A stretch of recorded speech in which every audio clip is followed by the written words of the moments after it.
Okay, next video. So then during the pandemic, 2020, 2021, 2022, I'm not sure. I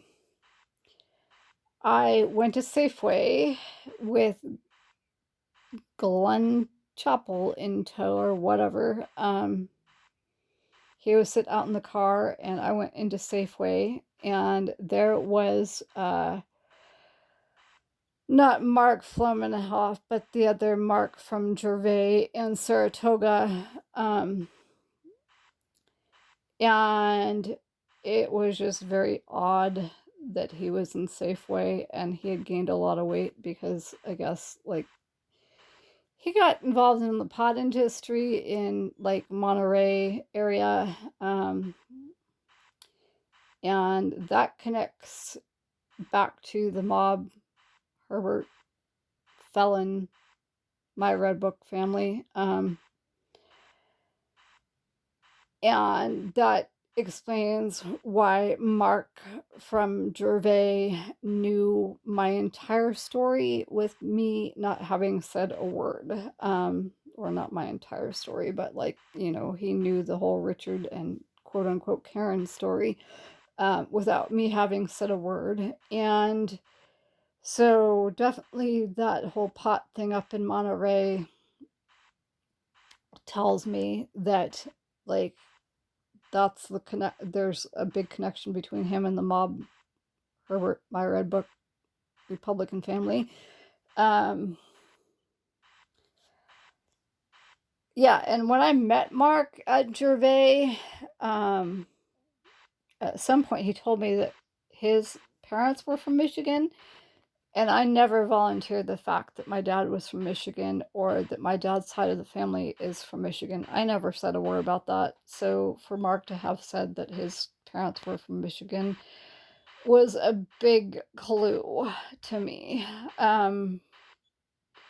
Yeah, and then at some point, like when I was rollerblading in Santa Clara, like on the back streets in Santa Clara, not like, on Kylie or Homestead or anything like that, but on the back streets, like I did see for sure Mark from Gervais in his black BMW or Mercedes more than once while I was rollerblading, and that just creeped me the heck out. And obviously, there's a connection between Mark and these two felons, Greg and Glenn, or whatever their real names are, because how would Mark know I was rollerblading? How would Mark know that I'm in Santa Clara or that I've been in Santa Clara? Unless he's part of the black hat hacking group, like doing port sniffing and, acoustic keyloggers and stuff. Yeah, so like, I mean, basically, from definitely the age of 13 or 14 until now, my life has never been my life. On top of that, like, let's go back to Richard and his mother, Alice Wistar Herbert. She's schizophrenic, or, if she's still alive, she's schizophrenic, but definitely schizophrenic.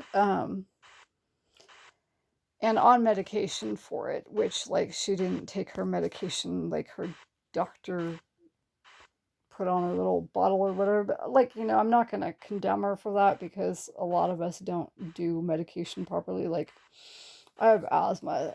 Do you think I take my inhalers properly? No. I don't use my inhalers every day. I don't like steroids in my body.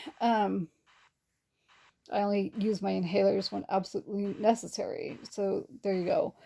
But I mean, she's schizophrenic and she was deputized. I'm sorry, but there's a problem with that. And her and Richard would go to Pete's Coffee twice a day, which I thought was really odd because I might be closest to my dad and I was closer to my dad growing up, like pretty much my entire life. Not that I, love him more than my mom or anything like that, just different. Um, I might be closer to my dad, but I wasn't going to Pete's Coffee with my dad twice a day, that's for sure. Um, so I'm like 99.9% sure during those Pete's Coffee trips that Miss Deputy was meeting with other corrupt MyRedBook.com Republican law enforcement from Los Altos and, coming up with plans to make my life very miserable at all points back then and now. And, to pretty much like illegally destroy my life. I'm pretty sure that was going on. And, you know, I didn't particularly care for her at all. At all, at all. Like, it just made me super uncomfortable that, like, her and Richard would go to Pete's Coffee twice a day. And not, because you shouldn't be close to your parents, but just there was something off. There's something completely off. And um she was just strange. She was very, very, very, very, very strange. And like their house was just disgusting. And like, their dog Bradley, like I love animals, but I'm sorry, like when your dog slobbers and that slobber flies around the room and like it flies into your drinks and on your plates while you're eating, you don't continue to drink and eat. You just don't. That's disgusting. Just disgusting. And she just always thought she knew how I should conduct my life and how I should conduct myself and stuff. And like,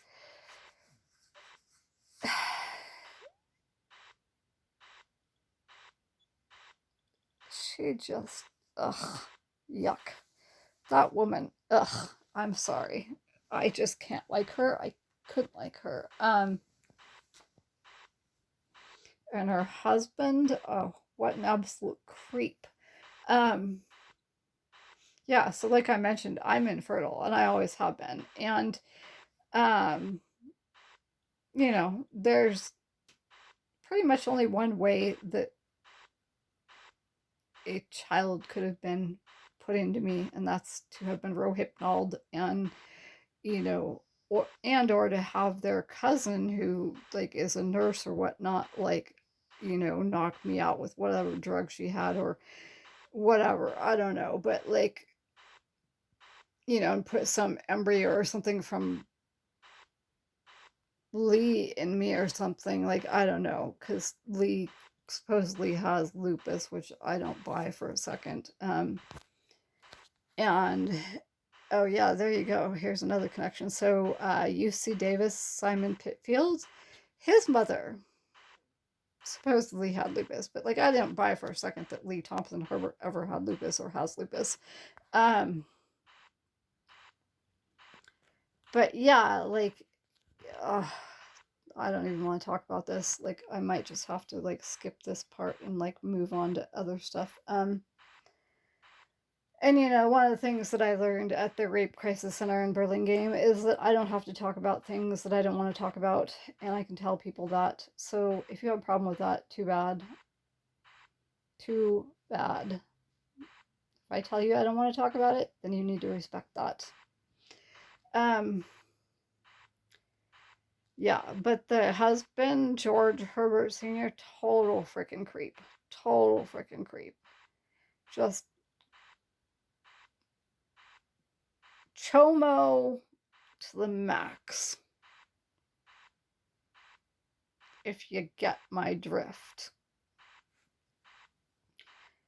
And like, that whole family. Felons, Republicans, mob members, period.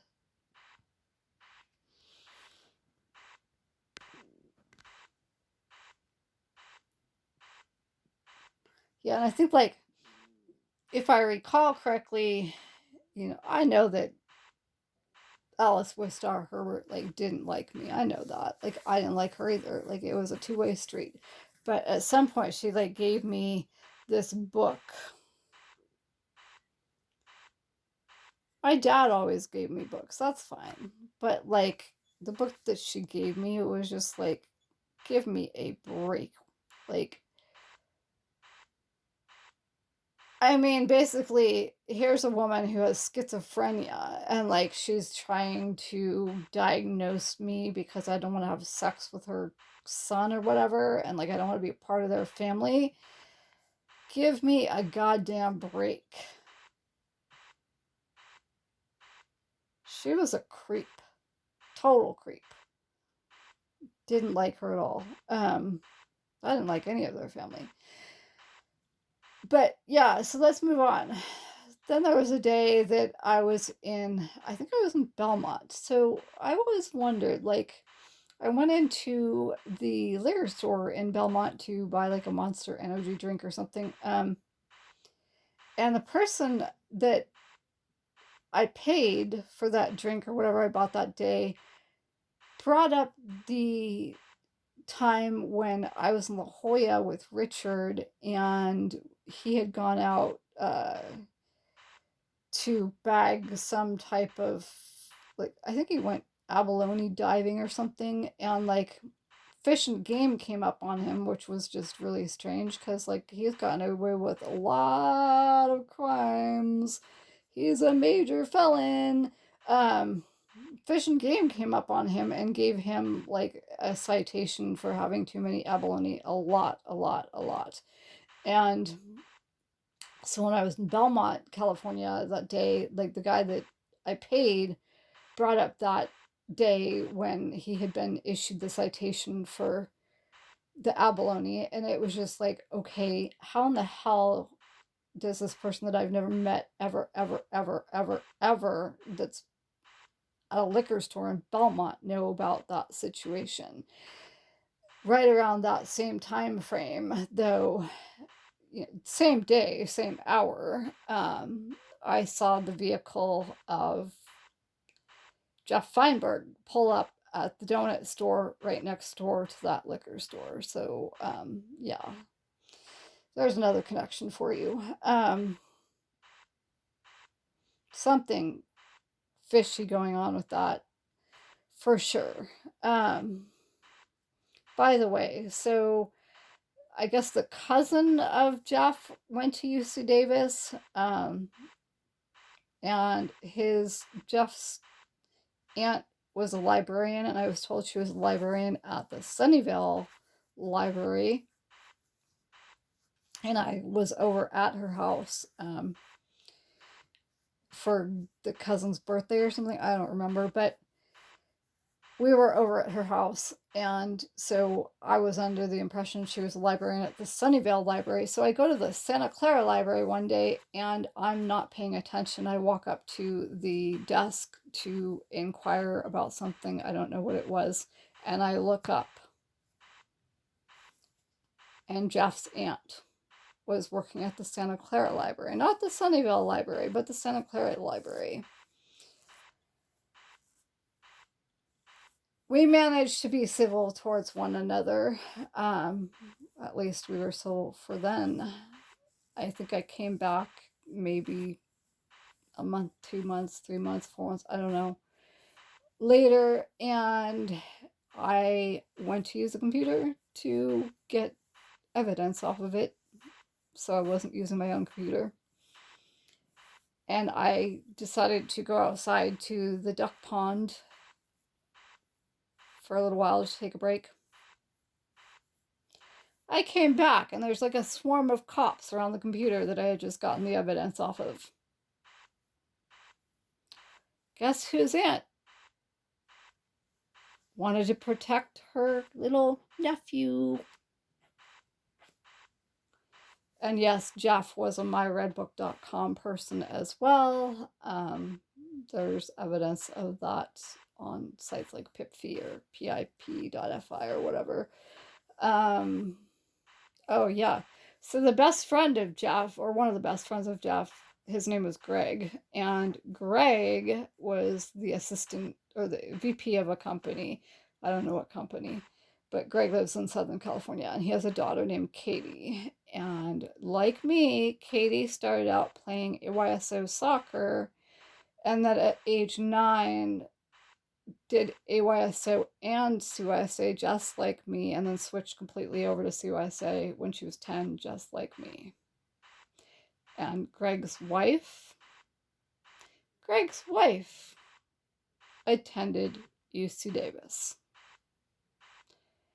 Yep, it's a very small world, but it's not like that small. None of these things were coincidences, duh.